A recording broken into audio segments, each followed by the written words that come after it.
आइए आपको हिटलर के बारे में जानकारी दें। प्रथम विश्व युद्ध 1914 से 1918 में सैनिक रहा और जर्मनी के लिए लड़ा।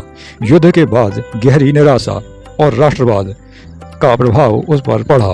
1919 में जर्मन वर्कर्स पार्टी से जुड़ा, जिसे बाद में नाजी पार्टी बनाया गया। 1923 में बियर हॉल पुट्स असफल रही, जिसे तख्ता पलट की कोशिश भी कहा जाता है, और हिटलर जेल भी गए।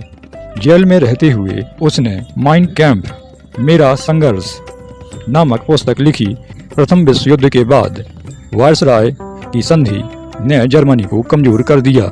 1933 में हिटलर जर्मनी का चांसलर बन गया। जल्दी ही उसने संविधान बदलकर खुद को तानाशाह बना लिया। विस्तारवाद की नीति का उदय हिटलर के शासनकाल में हुआ। विरोधी पार्टियों पर प्रतिबंध, मीडिया पर नियंत्रण, गुप्त पुलिस की स्थापना की गई।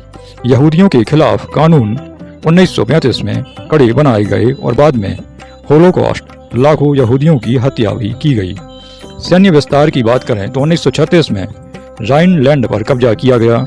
1938 में ऑस्ट्रिया को मिलाना आरंभ किया गया और 1939 में पोलैंड पर हमला हुआ, जो द्वितीय विश्व युद्ध की शुरुआत मानी जाती है। पोलैंड पर आक्रमण के बाद ब्रिटेन और फ्रांस ने युद्ध छेड़ा। शुरुआती वर्षों 1939 से 1941 में हिटलर ने यूरोप के बड़े हिस्से पर कब्जा कर लिया, जिसमें फ्रांस, नॉर्वे, डेनमार्क, बेल्जियम शामिल थे। सोवियत संघ पर हमला 1941 में किया गया। शुरुआत में सफलता मिली, लेकिन रूस की ठंड, लंबे युद्ध और सोवियत प्रतिरोध ने जर्मनी को पीछे धकेल दिया।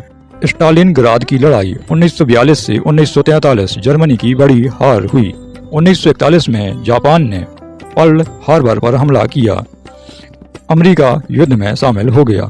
अब जर्मनी को कई मोर्चों पर लड़ना पड़ा। रूस, पश्चिमी यूरोप और उत्तरी अफ्रीका। 1944 डी डे, नॉर्मडी लैंडिंग के नाम से भी जाना जाता है। मित्र सेनाएं फ्रांस में घुस गईं। सोवियत सेना पूर्व से अमेरिका, ब्रिटेन पश्चिम से जर्मनी को घेर रही थी। 1945 में सोवियत सेना बर्लिन पहुंच गई। हिटलर ने 30 अप्रैल 1945 को अपने बंकर में आत्महत्या कर ली। 8 मई 1945 को जर्मनी ने आत्मसमर्पण कर दिया। यूरोप में द्वितीय विश्व युद्ध समाप्त हुआ। निष्कर्ष यह निकलता है कि हिटलर का उत्थान जनता की निराशा, आर्थिक संकट और राष्ट्रवाद की लहर से हुआ था।